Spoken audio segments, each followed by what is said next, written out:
નકલી ડોક્યુમેન્ટ્સથી મોટું જમીન કૌભાંડ રાજકોટના ગોંડલના ત્રાકુડા ગામનો આ બનાવ છે, જ્યાં સરકારી જમીનની બારોબાર હરાજી કરી નાખી।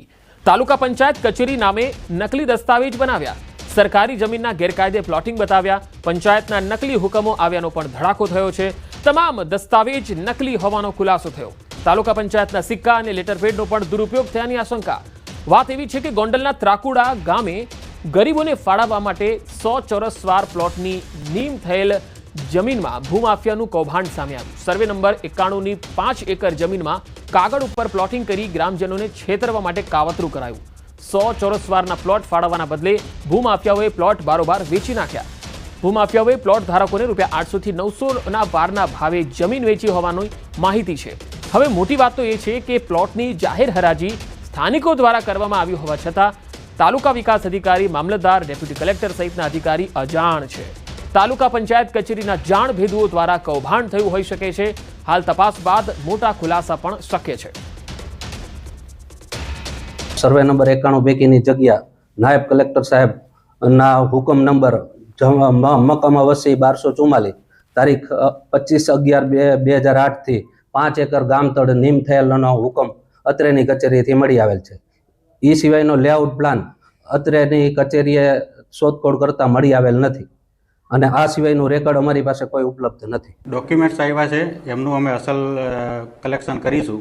એના અંદર જે કંઈ બી અધિકારીઓની સાઇન છે, સરપંચની સાઇન છે, એ બધાના અમે ક્રોસ ટેલી કરી અને એના અસલ ડોક્યુમેન્ટ્સ મેળવી અને કાર્યવાહી હેઠળ લેટરપેડનો ઉપયોગ થયો છે એવું અમને આ ફોટા ઉપરથી દેખાઈ આવે છે। આ 100 ચોરસ વારની જગ્યામાં તાલુકા પંચાયતમાં રેકર્ડની ખરાઈ કરતા તાલુકા પંચાયતના એક પણ રેકર્ડમાં આવી નોંધ કે આવો પ્લોટ કોઈ પણ અરજદારને ફાળવેલ નથી।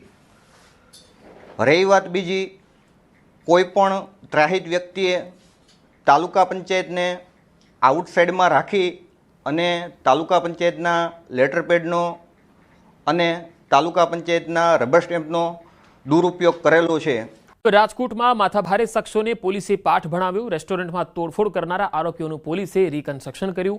નહેરુનગર વિસ્તારમાં ગત રવિવારના રોજ મોડી રાત્રે ફૌજી નામની રેસ્ટોરન્ટમાં માથાભારે શખ્સો દ્વારા તોડફોડ કરાઈ હતી। તોફાની તત્વોએ કાચની સોડા બોટલો, ધોકા, પાઇપ જેવા હથિયારોથી હુમલો કર્યો અને બાદમાં પોલીસે કડક કાર્યવાહી કરતા આરોપીઓને ઝડપી પાડ્યા। ગાંધીગ્રામ પોલીસ દ્વારા આરોપીઓની સરાજાહેર સરભરા કરવામાં આવી। આ માથાભારે શખ્સો છે અને તેમની સરભરા ખૂબ જરૂરી પણ હતી। આરોપીઓએ રેસ્ટોરન્ટમાં તોડફોડ કરી હતી। આ શખ્સો ના તો કાયદો જાણે છે, ના પોલીસની કોઈ બીક છે, બસ સીધા જ તોડફોડ કરવા માટે પહોંચી ગયા। એટલે પોલીસે પણ તેમના હાથ પગ જે છે એમને થોડી સર્વિસ કરી, જેથી આ લોકોને પણ ખ્યાલ આવે કે અસામાજિક તત્વો બની જાહેરમાં આ રીતે તોડફોડ ન કરવી જોઈએ। બંને જણા માફી માંગતા પણ જોવા મળ્યા। મોરબીમાં લોકોએ હલ્લાબોલ કર્યું। રાજપર રોડ પર પ્રાથમિક સુવિધાઓની માંગ સાથે ચક્કાજામ કરવામાં આવ્યો। ધર્મલાભ સોસાયટીના રહેવાસીઓએ ચક્કાજામ કર્યો। અનેક રજૂઆતો છતાં નિરાકરણ ન આવતા અંતે સ્થાનિકોએ આંદોલનનો માર્ગ અપનાવ્યો। રજૂઆતો કરીને થાકેલા મોરબીના લોકો હવે આંદોલનના માર્ગે છે। તો બે અલગ અલગ તસવીરોમાં તમે જોઈ શકો છો, મોરબીમાં લોકો હલ્લાબોલ કરી રહ્યા છે। પ્રાથમિક સુવિધા અહીંયા નથી મળી રહી અને ચક્કાજામ આખરે કરવામાં આવ્યો। આ સ્થિતિ મોરબીની છે અને અમુક જનપ્રતિનિધિઓ જે છે એ ગાંધીનગર સુધી દોડે છે, પરંતુ વિસ્તારની અંદર દોડે, લોકોની આસપાસ જાય, તેમની પ્રશ્નો છે એને વાચા આપે તો કદાચ લોકોના પ્રશ્નો ઉકેલાય। તાપીમાં સાવરી ફળિયાને જોડતો કોઝવે ધોવાઈ ગયો। ડોલવણ તાલુકાના લોકોને ભારે હાલાકી પડી। પૂરના પાણીથી કોઝવે ધોવાઈ ગયો। કોઝવે સંપૂર્ણપણે ધોવાયો છે, છતાં તંત્ર નિંદ્રાધીન છે। લોકલ ખાડીમાં દર ચોમાસે અહીં પૂરના પાણીથી કોઝવે પાણીમાં ગરકાવ થતો હોય, ઊંચો પુલ બનાવવાની સ્થાનિકોની માંગ છે। ડાંગ જિલ્લાના ભેંસકાતરી ગામને અડીને આવેલું છે ડોલવણ તાલુકાનું આ કેલવણ ગામ। તાપીના ડોલવણ તાલુકાના કેલવણ ગામે એક કોઝવે જે દર ચોમાસે ધોવાઈ જતો હોય છે। તંત્ર દ્વારા આ કોઝવે પર દર વર્ષે મરામત કરવામાં આવતી હોય છે। જો કે દર ચોમાસે અહીં આવી સ્થિતિનું નિર્માણ થતું હોય છે, ત્યારે તંત્ર અહીં જાણે બેફિકર હોય તેવું દેખાઈ રહ્યું છે। કેલવણના સાવરી ફળિયા તરફ જતો આ કોઝવે છે, જ્યાં હાલ બાઇક ચાલકોને પણ અહીં કોઝવે પરથી પસાર થવામાં તકલીફ પડતી હોય છે। વારંવાર સ્થાનિકો દ્વારા આ કોઝવે પર ઊંચો પુલ બનાવવાની માંગ કરાઈ રહી છે, છતાં પણ તંત્રએ કોઈ તસ્દી ન લેતા હાલ તો અહીં જે 10થી વધુ ઘરો આ સાવરી ફળિયામાં વસેલા છે, ત્યારે અહીં એ જતા સ્થાનિકોને અવર જવર માટે મુશ્કેલીનો સામનો કરવો પડી રહ્યો છે. હેમંત ગામિત, ન્યૂઝ 18 ગુજરાતી, તાપી. તો અરવલ્લી જિલ્લામાં ફરી વરસાદી માહોલ છે. મોડાસા શહેર અને ગ્રામીણ પંથકમાં વરસાદ. મેઘરજ તાલુકાના ગ્રામ્ય વિસ્તારમાં વરસાદી માહોલ જોવા મળ્યો. બપોરના સમયે ઠંડા પવન સાથે વરસાદી માહોલ સર્જાયો. વરસાદ વરસતા ખેતી પાકોને ફાયદો થશે. ભાવનગર શહેરની જો વાત કરીએ તો અહીં પણ ભાવનગર શહેર અને જિલ્લાના અન્ય તાલુકાઓમાં પણ વાતાવરણમાં અચાનક પલટો આવ્યો. ધીમી ધારે વરસાદ પડી રહ્યો છે. બપોર બાદથી ધીમી ધારે વરસાદ પડ્યો.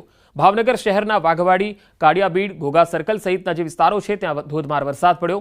વરસાદ શરૂ થતાં વાતાવરણમાં ઠંડક ફેલાઈ ગઈ. લોકોને પણ ગરમીથી આંશિક રાહત મળી છે. તો દ્વારકાના કલ્યાણપુર પંથકમાં પણ ધોધમાર વરસાદના અહેવાલ આવી રહ્યા છે. અહીંયા ભાટિયા અને તેની આસપાસના વિસ્તારોમાં ધોધમાર વરસાદ પડ્યો. વરસાદને કારણે રસ્તા પર જાણે નદીઓ વહેતી હોય એવા દ્રશ્યો પણ જોવા મળ્યા. ભાટિયામાં મેઘરાજાની ધમાકેદાર બેટિંગ જોવા મળી છે. દ્વારકા અને તેની આસપાસના વિસ્તારોમાં વરસાદી માહોલ છવાયો છે. કલ્યાણપુર અને ભાટિયા પંથકમાં ધોધમાર વરસાદ ખાબક્યો છે. અનેક રસ્તાઓ પર નદીઓ વહેતી હોય એવા દ્રશ્યો પણ જોવા મળ્યા. રાજકોટ જિલ્લામાં વરસાદી માહોલ છે. ધોરાજી શહેર અને ગ્રામ્યમાં વરસાદ પડ્યો. વીજળીના કડાકા ભડાકા અને ભારે પવન સાથે વરસાદ ખાબક્યો છે. જમનાવડ, બુધવડ, ભોળા, છાડવાવદર અને આસપાસના બીજા ગામોમાં પણ ધોધમાર વરસાદના અહેવાલ આવી રહ્યા છે. અહીંયા લાંબા વિરામ બાદ વરસાદ વરસવાનું શરૂ થયું છે. સવારથી અસહ્ય બફારો હતો અને ત્યારે બપોર પછી અચાનક વરસાદ તૂટી પડ્યો. સાંબેલાધાર વરસાદ વરસતા રોડ રસ્તા ઉપર પાણી વહેતા થઈ ગયા. ધોરાજીના ગેલેક્સી ચોક, 3 દરવાજા, શાક માર્કેટ સહિતના વિસ્તારોમાં રોડ પર પાણી વહેતા થયા.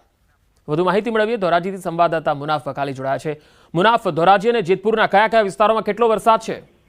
ચોક્કસ પંકજ, બિલકુલ વિરામ બાદ જે રીતે લોકો ઉકળાટમાં તરપડી રહ્યા તેને લઈને આજ બપોર બાદ ધોરાજી શહેરના અંદરમાં ગ્રામ્ય પંથક અને શહેરમાં ધોધમાર જે વરસાદ વરસ્યો હતો તેને લઈને જમનાવર, પીપરિયા, ભોરા, ચાડવાવડ સહિત ગામોમાં જે લાંબા સમયથી વિરામ હતો તેને લઈને વરસાદ થતા ખેડૂતો અંદરમાં ખુશીનો માહોલ જોવા મળ્યો હતો. સવારથી અસમય બફારો હતો. બપોર બાદ જે વરસ્યો ધોધમાર વરસાદ તે રોડ ટુ રોડ રસ્તાઓ પાણી થઈ ગયા હતા. ધોરાજીના ગેલેક્સી ચોક, 3 દરવાજા, શાક માર્કેટ વિસ્તારો રોડમાં પાણી વહેતા થયા હતા અને વીજળી કડાકા ભડાકા સાથે ભારે પવન સાથે જે વરસાદ થતા ખેડૂતો અંદર ખુશીનો માહોલ પંકજ જોવા મળ્યો હતો.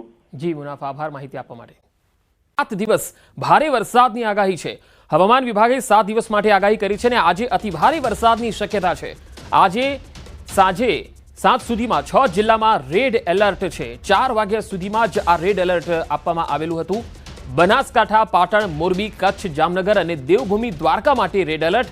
આવતીકાલે ભારે વરસાદ રહેશે, જેમાં આવતીકાલે કચ્છ, મોરબી અને જામનગરમાં ભારે વરસાદ રહેશે. 21 થી લઈને 24 જુલાઈ રાજ્યભરમાં મધ્યમથી સામાન્ય વરસાદ રહેશે. 23 जुलाई माछीमारों માટે એલર્ટ આપવામાં આવ્યું છે. आने वाले 7 दिनों के लिए जो गुजराती स्टेट के लिए फोरकास्ट है उसमें हम डे 1 की बात करेंगे तो आज के लिए गुजरात रीजन और सौराष्ट्र और कच्छ रीजन के लिए वेरी हेवी रेनफॉल की वार्निंग और साथ में ऑरेंज अलर्ट जारी है.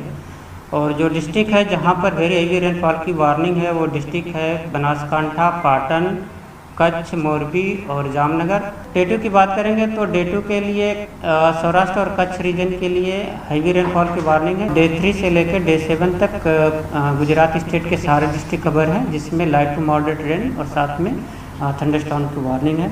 डे 5 के लिए फिशरमैन की वार्निंग है एंटायर गुजरात कोस्ट के लिए. और जो विंड की स्पीड होगी वो 40 से 50 किलोमीटर पर आवर और साथ में जो गस्टी विंड होगी. अहमदाबाद और गांधीनगर के लिए आज लाइट टू मॉडरेट रेन और साथ में थंडरस्टॉर्म की वार्निंग है.